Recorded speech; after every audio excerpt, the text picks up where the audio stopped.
When somebody near and dear passes away, and we believe that they have a continuation, yeah? Some people believe, some people don't. But if we believe they have a continuation, and I do, and we want to help whatever it is of them that continues, their soul, name it as you name it. What to do, what's the context, and how to do it. If we gather the information from the scientists that explore death, Dr. Moody, Professor Ian Stevenson, Van Lommel, Dr. Sabom, we have a bunch of scientists that explore death, either in near-death experience mainly and in reincarnation secondarily. And we have the mystics, and we have the testimonies of people with near-death experience. We made a lot of videos on this, you can see, but taking together all their writings, together with all the anecdotes you can see today, you can read many books about near-death experience, you can YouTube hundreds of excellent, I've watched many of them, excellent YouTubes about people describing very sincere near-death experiences, and then take the writings of the great mystics, Manuel Swedenborg, Chico Javier, Sundar Singh, and the Egyptian and Tibetan Book of the Dead as great authorities, very authentic in my opinion. When it comes to the experience of the afterlife, there's the whole also Delok tradition, which is basically a Tibetan tradition of near-death experience that they've gathered for a very, very long time. Gathering all these texts together with, there's numerous others, from Teresa of Avila to all sorts of Jewish texts, Kabbalistic texts and others. But there are a few characteristics where there is a pretty vast consensus, yeah? From science to Egypt to Tibet to Christian texts to mediums to you name it, to different mystics. What they say is A, there is a continuity. B, the stage after dying is very, very important. Yeah, so there is, since the Egyptian tradition and onwards, in many, many different traditions, there is a certain intermediary stage. The person has passed away, and there is a form of evaluation. In some traditions, judgment, in others, more of an evaluation, sometimes facing an unconditional being of light, at other times, or at other stages, more precisely, of this journey of the afterlife, facing something that is very hands-on, describing all the different mistakes, but also all the different virtues, what we have done in this life. And then, according very much to how each individual that passed away behaves, it will be a very different future in the afterlife, and possibly future incarnations that individual will have. The support of people from here to people who passed away, so people here, alive and well, to people that passed away, has a tremendous effect. Yeah? In many of near-death experiences, people saw the people praying for them, supporting them. And in Chico Javier's No Solar, and in other of his writings, the same in the Tibetan Book of the Dead, the prayers from here help a lot. Yeah? There were all these experiments made for people with heart disease. Some people prayed for them and some not, and they didn't know. And people that receive prayer when they have heart disease lived longer and had better health. Even they were not aware who is praying for them, and the people that prayed for them had no contact with them. They just received the picture, the story, and they prayed intensely. So what stands here also stands there. Now, the people that pass away are very often very confused. Some of them believe it's a nightmare. They often pass, in the Tibetan Book of the Dead is described, they experience some time there in the afterlife, and then they go back. They feel so drawn to their body, they go back to the grave. They see their body eaten with worms, they go back to their house, they sit, somebody sits on them, they look in the mirror, they see nothing, and then they realize they're dead. They go back to the afterlife. They experience things there, they experience things here, and that confusion doesn't help. And it's a limited amount of time before they enter a more permanent reality there in the afterlife, often described as the astral world. So in that period, first day being most important, first week very important, first 49 days according to the Tibetan Book of the Dead, extremely important. It's not the same like 49 days here on earth, but it's very good to do at least 49 days, even a year, of systematic spiritual practice to help people that passed away. It helps like you can't imagine. It's extremely important. If you love the soul of a person that passed away, please put time, effort, energy, and above all, heart to help them. Now, it's very good to follow each one your own tradition, especially if you have the same tradition like the person that passed away. But if not, to find something that is suitable for both, but particularly for the one practicing, so for the one here on earth. Prayers in all traditions described very efficient, and prayer, it is better to say with less words and more heart than with more words and less heart. Yeah, so prayer with just words and no heart mean nothing, and prayer with a lot of heart and without words means so much. So remember that it is the intensity of the emotion.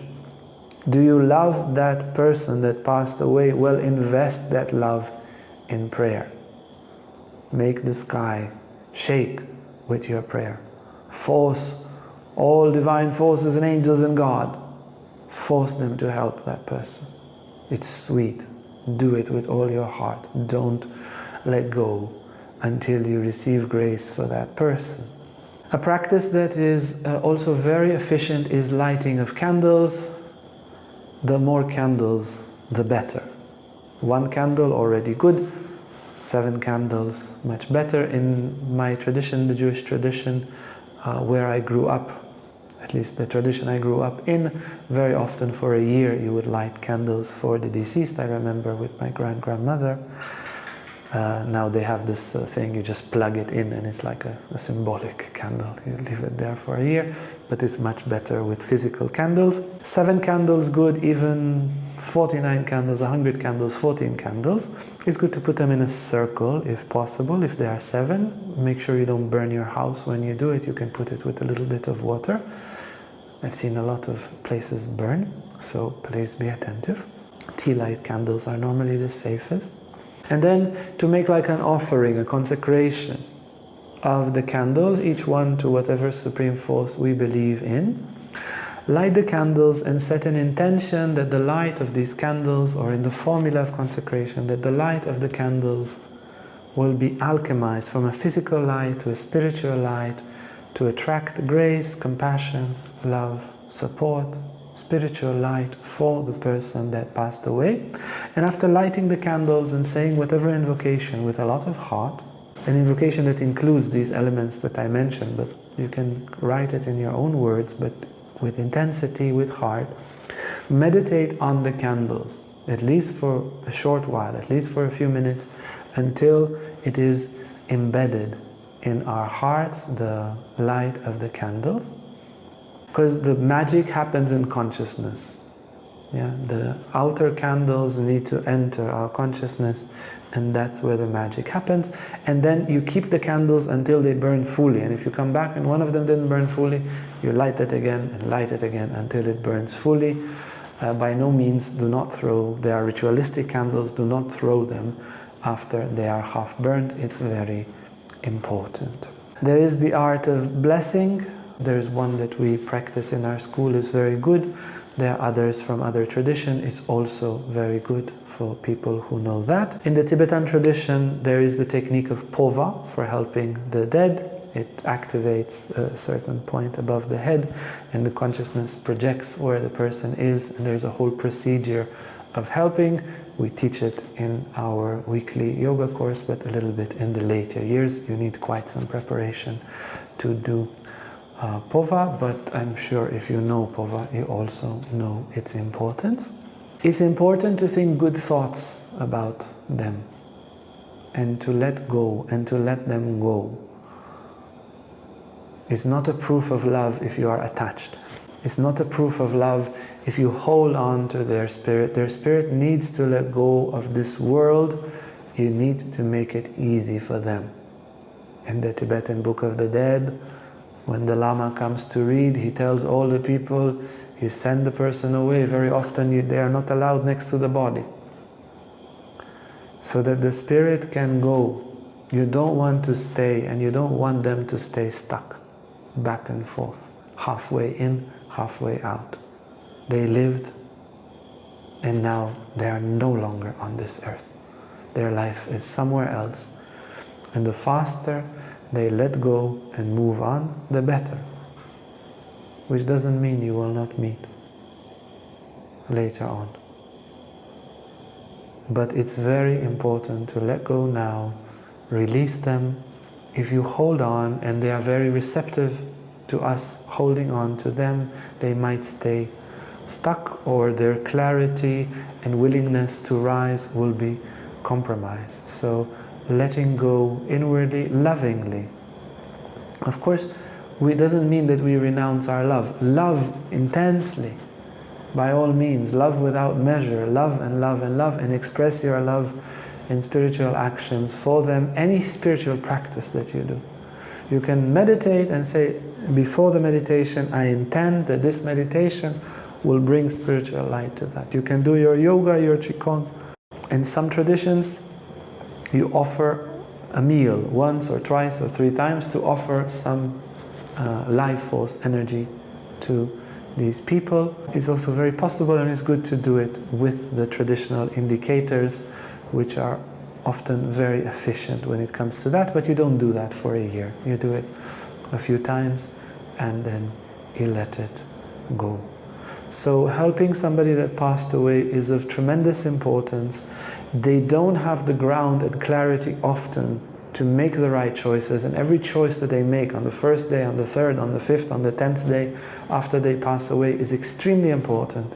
And if you bring them a lot of spiritual light, you would really help in this not easy transition that happens. You see, the near-death experiences, about 90% of the people that had near-death experience had a pleasant one, and only 10% had hellish one. That's good, right? But the first and the beginning is normally very, very pleasant, and then there is a lot of up and down after that. So even it starts normally very good, there's a lot of up and down, and we really need to help our near and dear people as they pass away, and when they're down, when they're up, so that there is more spiritual light, more prayers, and we can give them something solid so they can pass through in the best and most harmonious way.